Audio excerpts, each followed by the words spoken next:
Hello and welcome to the Pivot Leadership Podcast. I'm Emma Chandler and I'm excited to have you here today as we explore the science of leadership, dive into how the brain works and hopefully learn a few things that will transform the way you lead. I created the Pivot framework to help leaders change their work environments for the better by harnessing the power of neuroscience.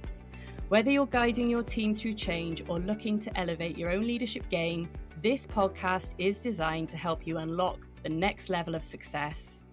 So, what does it mean to pivot? Well, it's all about mastering perseverance, inclusion, value, optimization, and trust. These 5 principles are the building blocks of leadership that lasts. Throughout this podcast, I'll be joined by inspiring guests as we unpick each of these competencies and share actionable insights on how to apply them. So lean in, get ready to lead, pivot, and unlock your potential. In this episode, I'm joined by Natalie Collins. Natalie is a gender justice specialist, speaker, and author dedicated to addressing issues of gender inequality, domestic abuse, and power dynamics. With over a decade of experience, she has developed programs like the Own My Life course, empowering women affected by abuse, and has consulted with organisations on creating safer, more equitable environments. Through her work, Natalie aims to create better understanding and inspire change for a more just and inclusive society. Welcome and hello to you, Natalie. Thank you. It's great to be here. Before we dive into the pivotal role of trust within line management and discuss how building trust can empower women at work, can you share with our listeners a bit about your journey and what inspired you to dedicate your career to gender justice and women's empowerment? Yeah, so I am from the north of England. I'm from Scarborough, but I lived in Essex and did quite a lot of my work in the south of England. I always have to feel like I have to clarify where my accent's from. And I started off delivering courses for women in the community who'd been subject to abuse. And as a result of that work, was like, we all probably needed this when we were about 12. And so I developed a course called the Day Programme for young people. It was a train the trainer model. And I started training practitioners who were working with young people to do work around healthy relationships, understanding abuse and all of that kind of stuff for young people in schools. And one of the things that across my work I've been really passionate about is one of the things that happens with our work on this subject, particularly with young people and children, but also across the board, is that it becomes quite individualized. So that sense of, if we think about healthy relationships with young people, do we end up just focusing on their personal relationships and not actually looking at the wider culture in which those young people exist within, where the music they're listening to is normalized and abusive behaviour, the celebrities that they see as kind of their role models are potentially perpetrating abuse. You also have the kind of impact of pornography on young people. So there's this huge swathe of stuff that is impacting how young people see themselves. And this idea that we kind of treat them as young people in a vacuum outside of the wider context is really problematic and really disadvantages both the practitioners who are doing that work with young people and young people themselves to be able to make sense of their lives and why they are having the relationships they are. And so did the Day Programme. I started this work in about 2008. In about 2014, I started writing a course for women who'd been subject to abuse. And really that work came out of 2 different challenges. One was around that we have got so much more knowledge about trauma now. So since about 2000, in the last kind of couple of decades, we've really seen the science of our understanding of how people's brains and bodies massively improve. And so that has hugely improved our ability to support people. But very often, that means that those who are kind of specialists understand a lot, but then those who are traumatized don't often understand very much. So I wanted to make sure that the resources we created were really effective for individual traumatized people, particularly women in this case, to understand what had gone on with their brains and bodies, but also really wanted, again, like with young people, to think about what is the wider social context. So how long have women had rights? You know, for instance, in this country, in the UK, well, in England particularly, but it was slightly different nations, rape within marriage marriage wasn't illegal until 1991. So, most of your listeners will probably have been alive at a time when it was actually legal for men to rape their wives. It was not possible to, that wasn't quite constituted, that didn't count as rape. And so while things have moved on dramatically, actually, the fact that that was the world we lived in means that not everything's magically better now. And we can have this idea that things are like much better for women, which they are. It wasn't until 1980 women could get a credit card without their husband's permission, for instance. Yeah. But actually, things are not necessarily just progressing forwards. Some of the messages around body modification, around, things like aesthetic stuff, some of that stuff in terms of women's body image is being massively impacted by all sorts of technology and industries that maybe didn't exist 30 years ago. So really wanted to make sure that when I was developing this stuff for women, thinking about how do we make visible the wider, what's going on inside our bodies, but also what is going on in our world that is impacting us. And that's what the two kind of things that made up what Own My Life is. And since then, I started rolling the course out in 2020, founded a charity to do that called Own My Life. And we have trained about 1,200 practitioners who've delivered Own My Life to over 14,500 women across the UK, Ireland. Our first Australian courses happened. We've got a course running in Amharic, and we have Polish materials being developed at the minute. So really exciting stuff. So that's the sort of work that I've done and my kind of professional story, if you like. But then also when you kind of like, what is it that drove you to do this work? And I think for most of us, the reality is most of us have got a story. And mine is that when I was 17, I met a boy who was the same age as me. And all the messages that I'd heard about love and relationships were really kind of operative when I met him. I'm 40 now. So when I was 17, it was the sort of like the height of films like 10 Things I Hate About You and Cruel Intentions, which were all about, how the love of a good woman can save the bad boy. There's different messages now, not necessarily better, but definitely slightly different. And so it turned out he was incredibly dangerous. I was with him until I was 21 when he assaulted me, and my second child was born 3 months premature. So we ended up living in hospitals, actually in the Northeast. And then we lived across the Northeast for about 5 months with my daughter, who was 2.5. And that situation really, and having to make sense of what had gone on for me, I didn't have a label to describe that as abuse at the time until afterwards. And then I was like, wow, once I understood it was abuse, it changed everything and it enabled me to make sense of my life and move forward with my life. My children are now 19 and 21. My son, who was very poorly, is incredibly healthy now. And I got remarried. And so I've done lots and lots and lots of stuff, but always driven by the reality of my own story and the stories of many women that I've worked with over the years. Yeah, wow. That was a great kind of intro, because I've heard you talk before and talk about the work you've done.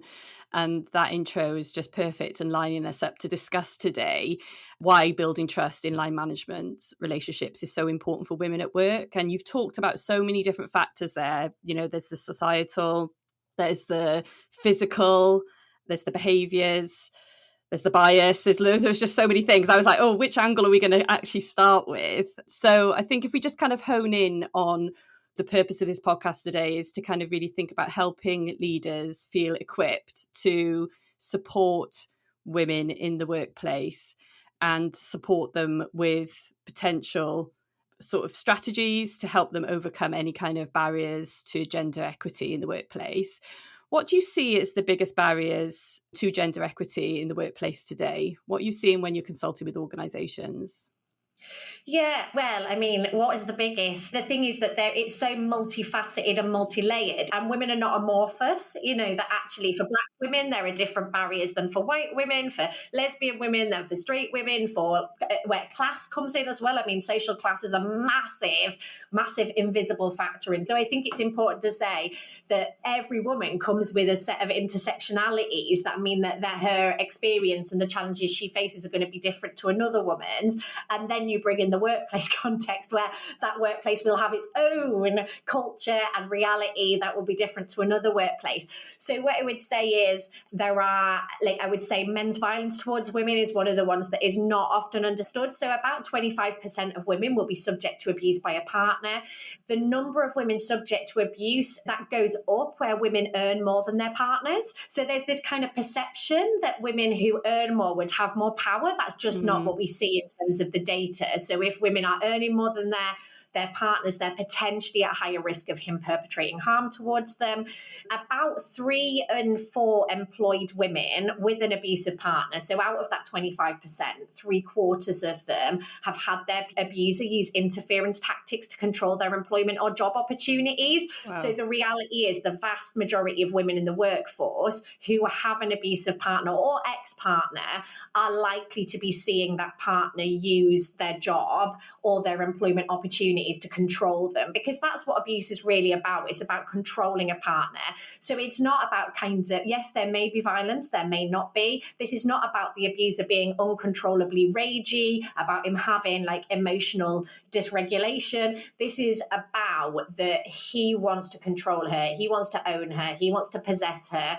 And so just basically thinking about where in a woman's life are those vulnerability points where it's easier to control her. Well, if she can't work, or if he's sabotaging her ability to do the best she can in her job, actually the reality is she's probably not going to be able to be honest about that unless, as we're going to get onto, some of those trusts are in place within the workforce. But also, so you've got the kind of interpersonal stuff that's going on in a woman's life if her partner is controlling her. But then actually you've got the fact that in the workplace, women are much more likely to be asked to do female coded jobs than men. So for instance, Samsung found in 2022, so this isn't like the 1950s, but in 2022, Samsung found that women were asked to make tea or coffee almost 3 times more than men, and women are made the set target of sexist jokes almost 3 times more than men. So that sense that actually within the workforce, you would like to think that in like 2024, there isn't that kind of feminine coded thing, but actually in terms of the expectations on what women have to look like, in terms of the expectations of who does those kind of emotional labor jobs, very often it's women. Then actually once you bring in children into the picture, the biggest challenge then is that actually our workforces are not set up really to accept that somebody has care responsibilities. And so very often women are having to choose between actively being the best parents they can and being the best worker that they can, particularly in a context where men generally just don't have to think about that. You know, being a father does, if anything, improves your workplace prospects because you're essentially seen as like, you know, kind of competent and responsible. For a woman, it often doesn't. So I wish I could say there's this big issue, but actually, if we've got an abusive partner, if we've got a child, and if our workplace is not actively seeking to address sexism and the sexist expectations, essentially all of those things together are massive melting pot that are really hard for women. Yeah. And I heard some other things from you there, which I also want to shine a light on. So whilst there's that in terms of people in the workplace trying to do their daily role and do it really well, and they have the women in the workplace will have those challenges, you also talked about, you know, the potential of, if I'm on the career ladder and I'm doing really well and I want promotion, I'm ambitious and I want to go further with my career and climb up the corporate ladder or become a leader or a strategic leader in the future, I am at higher risk of potential abuse in my relationship. And that's just like a wow moment for me on this podcast. I'm like, really? No one teaches me that in leadership development. Everyone teaches me just how to be really great and successful at what I do. No one talks about actually as a risk of sabotage for me there within that. So that's really interesting. What if I was thinking about kind of numbers? I'm managing a team. I'm looking, you know, I've got a population of people that I look after. What are the statistics telling us? Do you have any on like what would be the chance of someone in my team being abused? And you talked about like the invisible abuse that which I find really interesting, you know, the stuff that no one talks about. What kind of numbers, what's the kind of ratio just to have an impact on what I need to be looking for in my population of people? Yeah, so for women, it'll be about at least 25% of the women in your workforce will at some point in their life be subject to abuse by a partner. So that may be that they've got an ex-partner who's abusive, it may be they've got a current partner, or it may be that they go on to have a partner who's abusive. So a quarter of your female workforce, essentially, the risk is there. And about 20% of men are abusive. So within your workforce, about 20% of your male workforce are likely to be perpetrating abuse, either now or at some point. So obviously we're probably going to talk much more about how we support women who are being subject to abuse, but the reality is in every workforce you will have men who perpetrate abuse towards a partner, and that is something that is incredibly challenging to work out what to do with. But yeah, so that's what we're looking at in terms of the stats. It's not the majority, but it's definitely a proportion. When you then look at things like somebody kind of abuse within childhood, and you look at kind of sexism, and you look at sexual harassment, that rises significantly. But looking at from a partner, that's what we're looking at. Yeah. And I suppose that could impact on the wider population then, around that 25%, because what we're seeing in organisational development research is that the more change that we put into organisations, into people's working day, or change in strategy, change in direction, change in vision, change in whatever we're changing in the workplace, that can be a trauma trigger. So you might not be in those kind of relationships now in your adult life, but you may have experienced trauma at some point in your life, and then that is then tripped off by the workplace. I don't know if you've got any kind of thoughts on that. Yeah, well, I think understanding what is going on when someone is traumatized, which is what we do quite a lot of, like what I describe as trauma literacy. So we have a load of whiteboard animations that explain these kind of complex concepts in really easy to access ways for anybody, really. And so when we're traumatized, what happens is we've got like three parts of our brain. We've got the upper brain, the midbrain, and the lower brain. And the lower brain is the least developed, and it's the kind of, it's called the brainstem technically, but I just think it's a bit easier to call it like the lower brain. And it's right down in the bottom of your brain, and essentially there are 5 responses that our lower brain can go into: fight, flight, freeze, flop, and friend. And then what happens is when we come across a threat, our brain will go into one of those 5 responses. It's not conscious, it's happening automatically, because actually if we wait for our upper brain, which is the thinking bit, to go, is this a threat? The lion might have eaten us, right? Back in the day. So I always explain it, it's a bit like, when you're in the kitchen and you go, there's a spider on the worktop, and then you realize it's a tomato stalk. That's essentially the distance it takes from the lower brain to the upper brain to kick in. So that threat response is like, it's a spider, and then the upper brain goes, no, it's a tomato stalk. And lots of people can relate to that sense of threat. And so when we are in that lower brain kind of threat response, our ability to make good decisions is really affected, our ability to consider all of our options. And so we may go into one of those 5 responses. And actually lots of people have heard of fight, flight, and freeze. Not a lot of people have heard of flop and friend. No, they were new to me. I was going to say that, but I didn't want to interrupt you. Yeah, they come from the work of a woman called Zoe Lodrick, who's incredible. That in America they use the word fawn rather than friend, which I feel a bit icky about. So the reason why it's really important to understand is that from very young, girls are encouraged to respond to threats with a friend response. So for instance, I used to go running quite a lot, and you read these articles about how women are worried about going running, about their safety, and I was like, I never feel unsafe, I love going for a run. And then I suddenly realized that every time I'd come across a man on my run, I'd be like, morning, how are you? And any woman, I'd just ignore her. And I was like, why am I being really overly enthusiastic to men? And then I was like, because my body's going into a friend response, and I'm going, humanize myself, this man might attack me. And I wasn't feeling scared, I wasn't feeling terrified. And I think where we've learned to go into a friend response, actually our whole body, instead of going into kind of feeling scared, our body goes into, I need to be friends with this person, I need to make them feel safe. And actually it's very, very confusing to make sense of. It's very effective in diffusing a threat. But actually, as women, after the event, we then think, I wasn't actually scared. Why did I do that? How many times have women, when they're just on the train or they're walking along and a man goes, smile, love, it might never happen, because we're supposed to smile all the time. Yeah. And actually we then smile instead of going, F you, why are you telling me what to do in my face? We go into this kind of I'll smile, because actually the first thing our lower brain does is goes, that's probably the best way to not be punched in the face. And the reality is it probably is.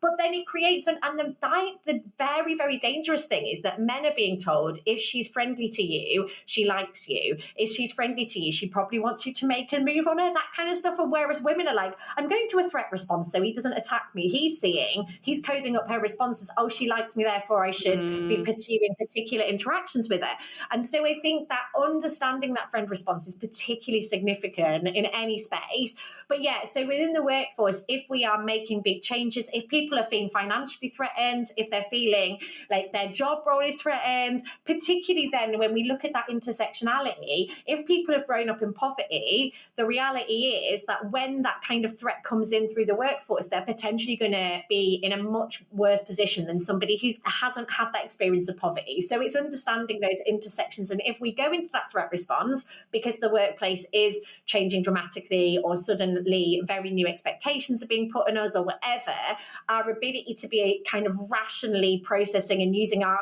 upper thinking processes in our upper brain is going to be imploded.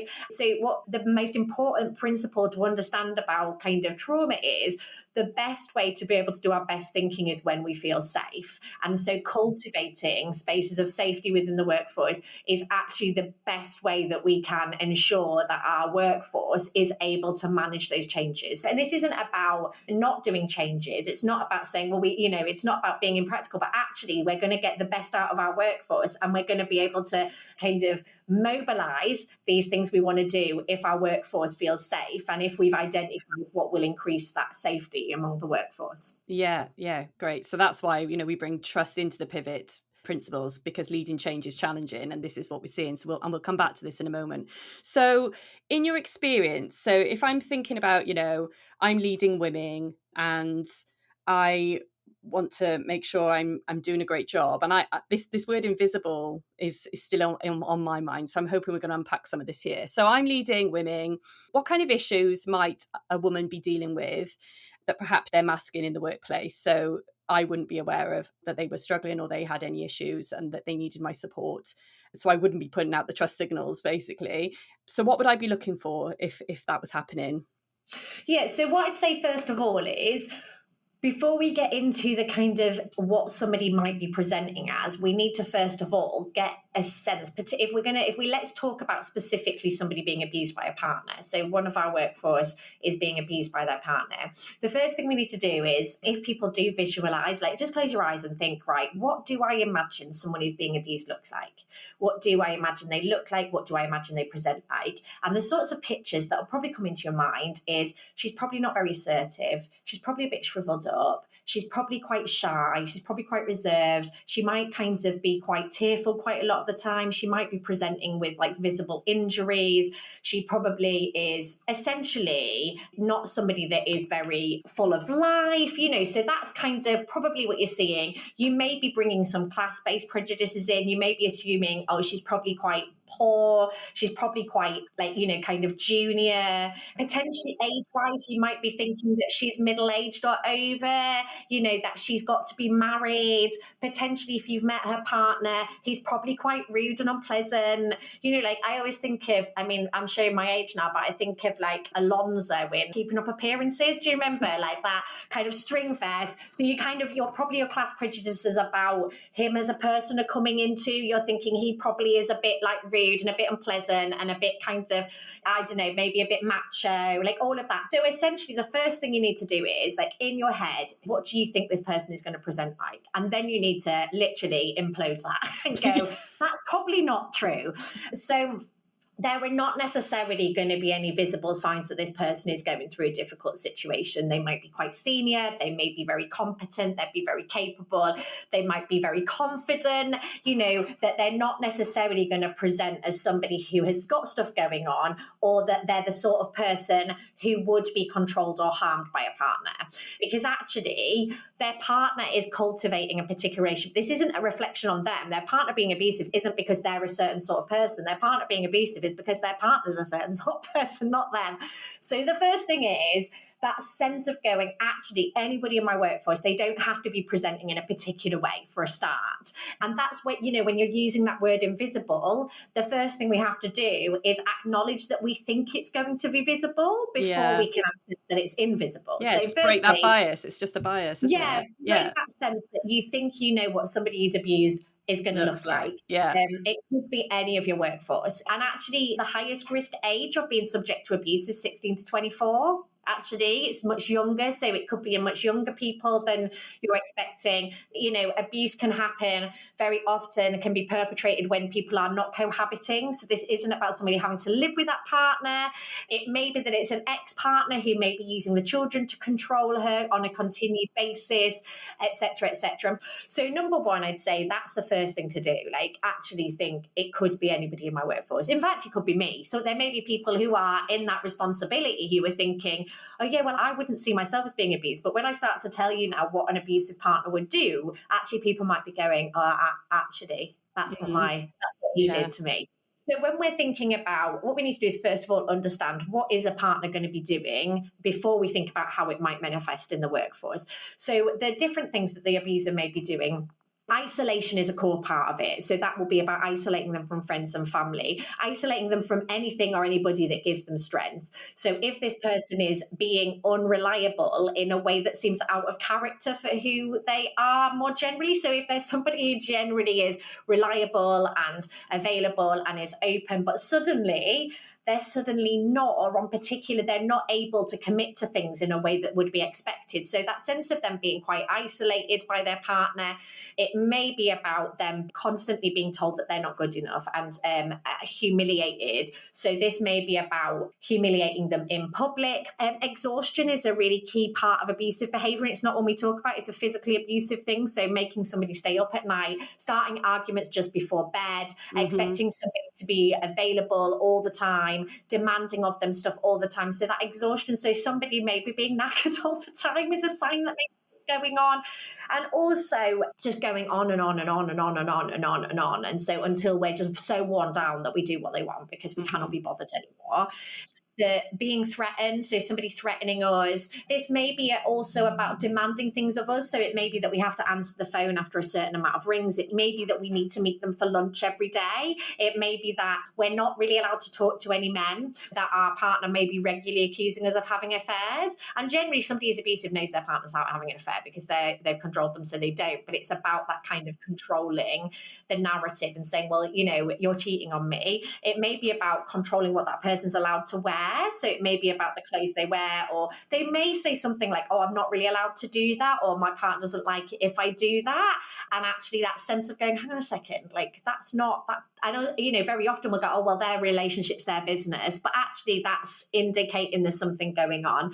And then the other thing about abusive behavior is there's always the sense of being very nice to us at some points, which is really like one of the signs I always say, and I'm really careful about not giving like specific signs, because one partner may say you're not allowed to work, you stay at home and you look after the kids, and another partner says you go out to work because I'm not having you defiling these kids with your filthiness. So if you were to go, which of those women are being abused, you wouldn't be able to say what it is because it's about what their partner's doing. So it's about that really. But the kind of nice behavior, I say one of the signs for me is when a woman says something like, oh, my partner's a really good dad, he took the kids to the park 3 weeks ago. When you go, I don't say this, but partners go, give him a certificate, well done him. The reality is that it is unremarkable to take your kids to the park when you're an active parent. And the fact that so if somebody is almost really counterintuitive, if somebody is making comments about their partner where you go, that's not great really, like it's just like average at best. It's kind of like a not very good mom, but like,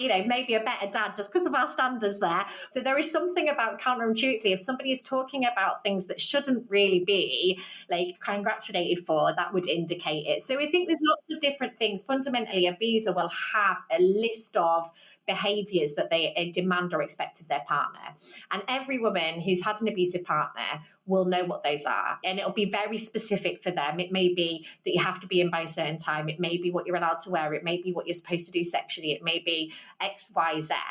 And so, actually it's about us having a good enough relationship with our colleagues and with those that we're managing that we actually are able to know that stuff. Because this isn't going to come up when you don't really know somebody. And that's why that trust is so, so important. Because actually we're not going to know this stuff about someone, and you can't know it about them unless you're in a trusting and positive relationship and you know more about their life than just whether they've met their most recent, job tasks.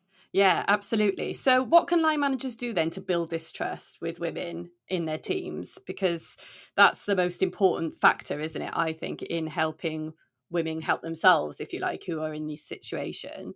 So what can line managers do to build trust with women? So I think we need for the people that we're managing to feel like we're interested in their lives, that we care about them, that we meaningfully want to know about their lives. And so we pay attention, that we know the details of like how many kids do they have, if they have kids, how old are those kids? Like there's something about they're a real quick wit. It's just, I don't want to sound like really like I sound a bit, what's that word? Like just kind of a bit transactional here. But the reality is some of it is just remembering the details of people's lives. Do you know what I mean? Like, no, actually have a absolutely. spreadsheet. If you're not good at remembering, just like have a spreadsheet and you know stuff about those people. Details Do you know what about I mean? people. I'm rubbish at remembering names even. Do you know what I mean? So that actually we need to know about what is going on for somebody, paying attention, like actually just checking in. How's that thing that you mentioned last week was quite difficult? Is it getting any better? That sense that actually if somebody doesn't feel like the person that their interaction with cares about them, thinks that the details of their life matter, they're not going to be bringing up any of the details of their life. And it doesn't have to be like, the fact is this person needs to do their job and that's like, obviously the priority, but it is about us meaningfully knowing that person, asking open questions, kind of checking in with people. And so there's something about, does this person think that I care about them? Like if I was to kind of do a bit of an inventory, how many times over the last month have I made it clear that this person matters in more than whether they perform their tasks like to a degree that I'm happy with? So I think that's the first thing is this person interested in me?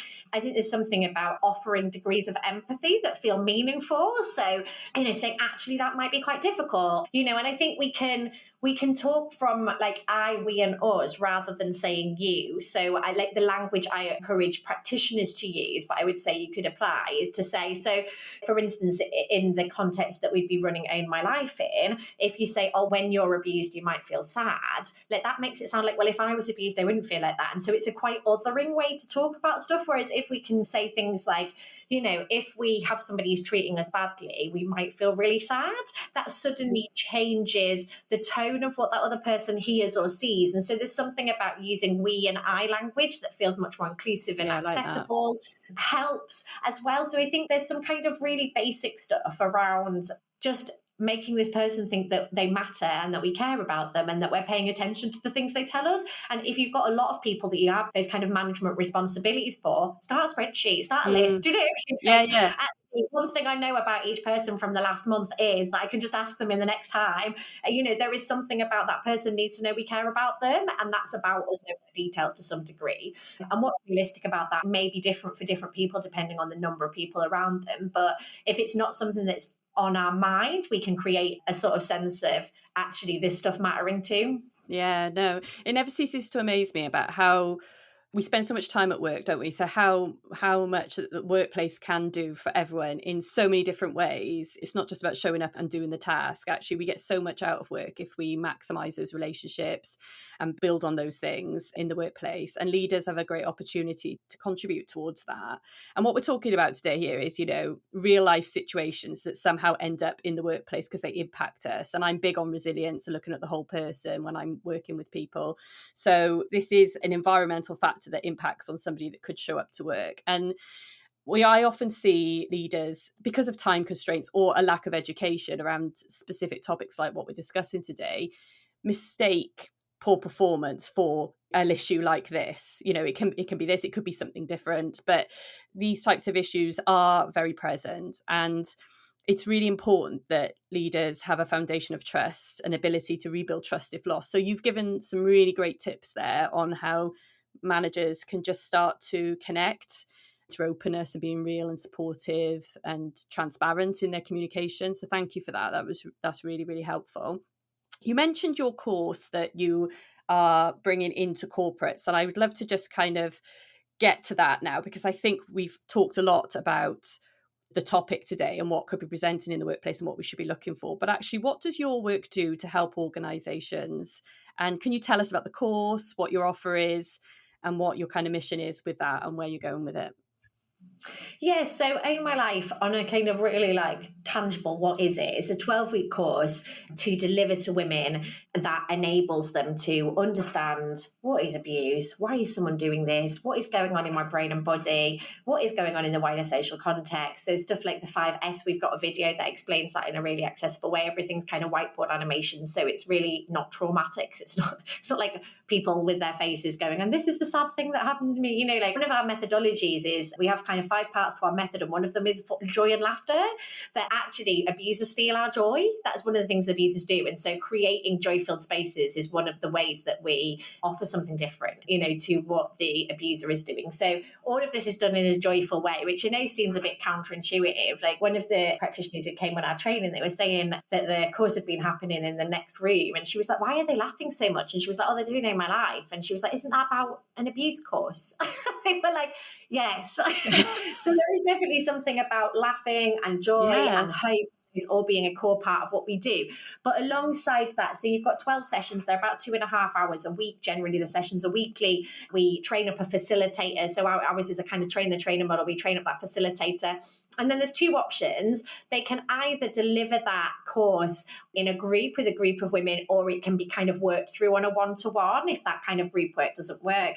We also have the option that once you've done our training, you can use our materials in more of a toolkit. So it may be that somebody in the workplace can train up and actually become the kind of domestic abuse champion for that workplace. And so actually be able to kind of more effectively and meaningfully bring resources to the table. And I think, you know, for us, our goal really is to see a number of workforces committing to allow a number of their staff, if needed, to come on the course, because there may not be somebody for like, you know, a few months or, you know, that year, but then one time we come across a woman, we think actually we can send them on this course. And so that I kind of, our goal really longer term is to see this offered and a number of workplaces becoming members and having opportunities to send their staff on. There's a profound opportunity for workforces, because actually what abuse is about is being controlled. Women's ability to access support is really minimal if the only time they can do it is outside of work, because he's controlling everything she does outside of work. Whereas if she can attend a 2.5-hour course on a Thursday at 10 o'clock when she should be doing, you know, when she's normally doing her work, he doesn't know that. He doesn't know that she can keep her materials at work, which gives her the ability to do that. And so actually the kind of opportunity that doing this stuff in the workplace does is it means she can do all of that without having to navigate childcare, without having to navigate him knowing where she's going, because she's at work. So there is that. So for us, our kind of corporate goal is really to see either it being facilitated by somebody from one of those workforces, or a kind of a freelance facilitator delivering it, and women from a number of different places being able to access it, because we deliver online, so it can be delivered in person but also online. So that online delivery, we have a like really transformative online methodology. You might think, is it possible to do this sort of stuff online? It really is. It's really possible. So that for us is the goal, really, to see workplaces seeing this as an intervention. And I think one of the things that can be challenging when we're looking at this type of support that workers need is it's quite amorphous, and it's like, so we've helped this woman feel a bit better, but that doesn't have any measurable qualities. Whereas to say, actually, our colleague has been enabled to go on this 12-week course, and this is what it was like at the beginning, this is what it was like at the end. It has very tangible numbers of hours, not, you know, that kind of stuff, which I think with lots of the things that workforces need to be supporting colleagues with, actually it feels very vague and feels very like, we don't know really what we've done or if we've helped, or we don't have any measurers to say, did we do a thing? Whereas I think because Own My Life is an intervention, a very clear, structured intervention, we can know that that's been meaningful, and we can measure before and after in a way that is difficult with some of the more amorphous. We'll just sit down and have a chat and help you or access, you know. So that, I think that's one of the things that feels quite meaningful in a way that workforces might not be thinking is an option for this kind of stuff. So that's our kind of the thing that we are doing. The other thing that we have been piloting in the minute, the pilot finishes this week, is we've been piloting an employability course. We've got 15 pilots happened across the UK, and that's a much shorter 6-week course that's about looking at it. I mean, I know it shouldn't be, it is shocking, I think, is that when we looked at it, there are very, very few employability resources that are women focused. So like the reality is that if you do employability work and you don't think about women, it becomes generically male coded, whether you like it or not. And so actually the challenges for women in the workforce and getting into the workforce and staying in the workforce are actually quite different to men's challenges.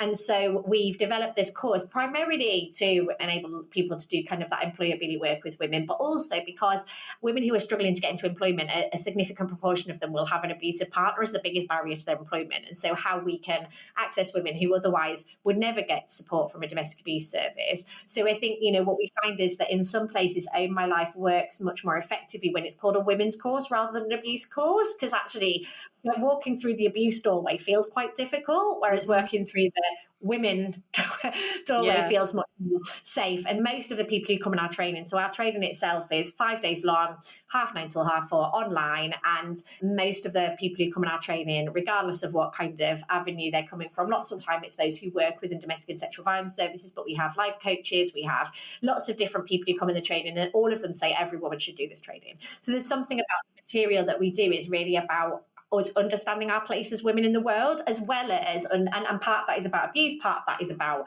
sexism, part of that is about our ability to set boundaries or inability and all of that kind of stuff. And so, that is a sense that what we want to do is empower women and build a sisterhood, because actually there's a real challenge with competitiveness, isn't there, between women, and the scarcity mentality that there's only one place for a woman, so we've got to fight for it. And actually that sense of actually sometimes women's worst enemy is other women, and that is we're really being stripped of the biggest resource we can have, which is having women cheerleading other women. So I think for us, that's the other thing that In My Life does, is creates a sisterhood where we say actually we're going to cheer each other on, we're going to care about each other, and that I think is really missing from everywhere all the time, isn't it, really? Absolutely. I think I just want to come back to walking through that door of abuse, and then you went the last bit that you talked about there, which was actually these are all just behaviors and skills that we need to learn, life lessons that we need to learn, and we need them throughout our career journey, and we may never be subject to the word abuse. But I'm interested in that kind of journey of walking through that door to one of your courses. So let's just take the word abuse off there for a moment.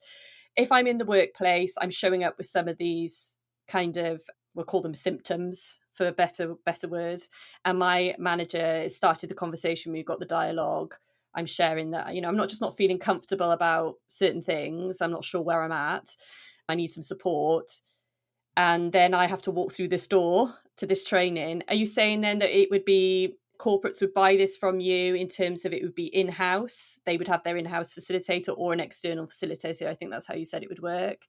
Yeah, I think for me, I think what we're really keen to do is learn from corporates about which would be better. So we have two options. We could either provide a kind of an online facilitator, and corporates kind of can send women on that course. Or if it's a very big employer, they might be like, actually, the best thing for us to do is offer it as a course for any woman and have it as a more open thing, that actually we're going to pilot this. And I think for us, we're really keen on, and we really advocate for this idea of calling it a pilot. Actually, a long-term intervention where we're investing in something long-term feels quite, particularly when it's so new, feels quite, quite challenging. So I think for us, we're really keen to encourage everybody, corporates particularly, to pilot this and to think, actually, do we call it Own My Life, a women's course for anybody who would like to come on it, do this. It's 2.5 hours a week. This is how we're going to set it up and do it as something internal. It can be run in a really boundaried way. So because we use lots of scenarios within the course material, so we can actually run it without women having to share anything about their personal stuff, which if it's going to be in the workforce where your colleagues are also going to be there, that's potentially going to be safer. Yeah.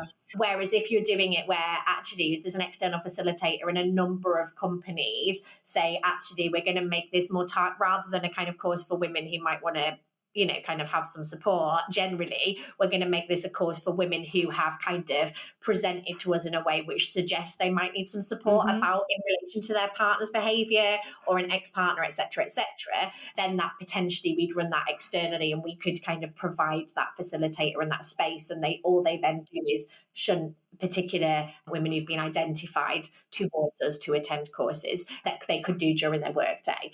So I think we're really keen to kind of explore different avenues, and some of that's about the size of the company, isn't it? Because if it's a small company, actually, unless all your women are going to go together and essentially have 2.5 hours a week to do this, then it would be better to just kind of have it done externally. So we're really keen to learn either way about what is going to be most accessible and best for corporates themselves, but also for the women in their organisations as well. So it's definitely a kind of unfolding conversation, I guess. Yeah, no, that's good. I just was trying to just for our listeners, I wanted to kind of just hone in on what that journey might look like for somebody who was going to go on it and how corporates can facilitate that to make that happen. The other bit that's coming to me is about this prevention. So, you talked about the age bracket where it's most likely to happen, which would be like entry level jobs. And I know for my own personal journey, I would have loved to have learned about this really early on in my career. So I was geared up for my kind of journey into leadership and understanding behaviors that were happening around me and how I could manage myself within that environment. And I'm sure there's some listeners that are thinking the same. Is that an opportunity for your program to be put on for that group of people coming through who are accessing their sort of early work careers? Yeah, definitely. Like the material is highly accessible for younger women, and everything we do is adaptable. So, for instance, we have content within the course material that's about the impact on children. Obviously, if you've got a group of, young women can have children. I had my daughter when I was 18, so it's not that that's not possible, but actually there is a number of ways that that can be shaped. So it may be about thinking about our own childhood. If there isn't any mothers in the room, it may be about us not kind of adapting some of that content and not including some of it because it doesn't feel resonant for the group. But actually we do lots of stuff that's about kind of popular culture within Own My Life. So we look at song lyrics throughout history, from early on up until the kind of 2020s. So we have like a music quiz, which is deeply depressing because you think you know the lyrics and then you're like, oh no, these are and then awful. you realise what they're about. Yeah, and you're like, wow, I love that. Yeah, definitely. So it's all really about engaging with people. It's the education though. Yeah, I think that if you were like saying, actually, every woman who comes in, we offer this course as part of their exploration of what it means to kind of be their best self in the world and in the workforce. Like it's definitely something that could be used as more like, actually, we expect women coming in to use this. And I think it does, there's just so many ways that Own Our Life is, the technical term is self-efficacy, and it comes from a kind of research in the 90s. And this idea that we are confident we have control over our lives. And I think for lots of women, we can get to our middle age and be like, I do not feel confident. Have control of my life because for lots of reasons, and some of that might be a partner, some of that might be because the menopause, some of it might be because of our kids, but actually the more tools that we can have the early as possible to identify what are the factors that are preventing us. We do a quiz each session, so each session has 2 videos, a quiz, a traffic light activity that's about looking at the choices we have like charts, we have like a full kind of 200-page journal that every woman gets, and one of the quizzes about is what I describe as decision inhibitors, because I didn't want it to sound negative, because actually for instance, neurodiversity is a decision inhibitor. That doesn't mean that it's a bad thing, but actually understanding that's affecting me making the best decisions I can. And so that quiz, what you have is you have 4 women's very brief stories of 4 women, and you have to work out which of the decision inhibitors is present in which women's lives. And so that sense of it's really highly practical because we all have decision inhibitors in our lives, and it's not about that being the cause of our problems, but it is probably part of the solution is to identify those and think about which ones we can do something about or want to do something about. One of the other kind of a decision inhibitor might be other people's expectations on us. It may be about not having enough money. It may be about not having enough knowledge or not having enough experience. And so those things that actually realizing those things hugely impact our ability to make our best decisions, we can then start to make a plan of what does it look like to change those things. So I think absolutely for all of us, there's so much that we need to know a lot sooner than we often are given the opportunity to learn it. And Own My Life is a very structured, very clear pathway to learning more of that. And that can only be a good thing, right? Rather than this, like, I need to know loads of stuff I don't know and I don't know how to get to know them. Yeah, absolutely. Absolutely. And that's why I was my mind was going to prevention and just thinking that women entering the workplace, whatever age that you enter, it would be great if part of the onboarding process was some of this content that just helped you with not how do you match everyone that's in your organization, but actually how do you navigate this and understand this for you and set your boundaries, etc., and recognize different behaviors. So that's I think that would be really cool. Okay, so I'm just going to kind of wrap up, bring it to the end, but I want to flip a question on you. And I'm sorry, I'm not sure you might not have prepped this one, but I'm going to just ask you because I'm thinking there may be some women listening today who feel like they've got a lack of trust in their leadership right now. What advice could you give them to advocate for themselves? So I think firstly, being really honest about the fact that that is the reality. So that sense of just sitting down and going, actually, I don't, that this workplace doesn't feel very safe for me. Like, I don't trust the kind of my managers. I'm working out, is it that I don't trust their intentions, or is it that I don't trust what they're going to do? Because that's two different things. If we are concerned, and I think we need to talk a lot more about intention versus impact, because if we don't trust somebody's intentions, that's much, much deeper than if we think they're well-intentioned but they're getting it wrong. Because we can talk to them about what's going on for us and trust that once they have the right information, they're going to do the right thing. If actually the problem is that their intentions are not right and they don't care about us, we probably are going to have a very different pathway to dealing with that than if we do trust their intentions are right and good. So number one, what I acknowledge that this is a thing for me. Number two, is this about intentions or is this about impact? If it's about impact, I can probably actively seek to talk to this person and find a way through because I know their intentions are good. If actually my understanding or belief is that their intentions are bad, potentially my pathway is going to be very different. I may need to kind of escalate this beyond that person or identify who are the people that I do trust the intentions of in this organization and go to kind of get advice. I would say that regardless of that kind of which pathway we're taking, the intention or impact pathway, we then need to think about who can we consult with. Is it about us needing to identify friends or family? We can talk this through. Is it about journaling? And then I think making a kind of action plan about what do I want the outcome to be? Because I think that's the thing, that we may be feeling unsafe and not feeling like we can trust our manager or whatever it is, but actually we need to know, what do we want the end outcome to be? What are the tangible kind of measurable things that we would need to see have happened for us to feel like this has been resolved? Because there's nothing worse than on the other end of this, receiving somebody's concerns but having no idea what it is that they want to change. So I think that sense of like, what do I measurably really want to see looking different? Because trust is quite amorphous and you know when you've got it and you know when you haven't got it, but what are the things that we would need? And almost having a really clear list of, actually, when this is resolved, I will know because, and then work backwards to what am I going to need to do to move that forward. But I think there is a really, really crucial piece about intention and us getting a sense of, if I don't trust that this person's got my best as their intention, and actually there's other stuff, or they're dishonest, or they're, I'm going to have to potentially be thinking very differently and strategically about navigating that in a way that, if actually I really believe that they're probably just messed up in terms of the impact of what they've done rather than the intention, then actually the pathway looks very different. Yeah, no, that's really good. Thank you so much. And I suppose trust yourself with how you feel about that as well, or what you're observing, isn't it? Don't second guess yourself with that.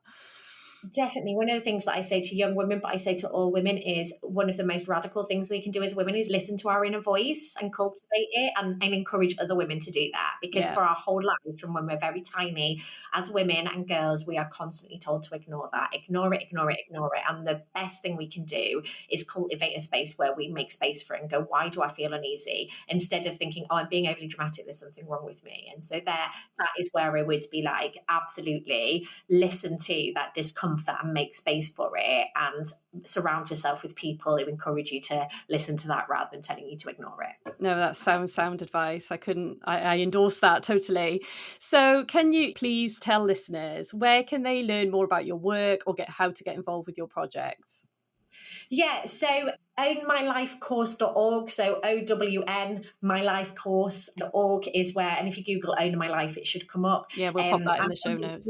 Natalie Collins. Also, if people want to read, I've got a book called Out of Control that was published in 2019. That's a really kind of a full comprehensive, how do we support the people? It's for the helpers. So as friends, as family, colleagues, managers, Yeah, anybody, just kind of to understand more about abuse and how to support people. And it's also accessible if people have their own story that they're trying to make sense of. So, and my story is woven throughout that. I've got a second book called Abuse is a Verb, which is available on the Own My Life website. And that's much more about the language we use. So for those in a workforce, that book is much shorter and it's got lots of pictures in. So it's much more accessible. If you don't want a book with loads of words, that's just like very broad principles about what not to do and what to do. The language piece around that is really useful. So those 2 books are really helpful, and you can contact me via the My Life Course website and I can tell you more about the different stuff that may be useful.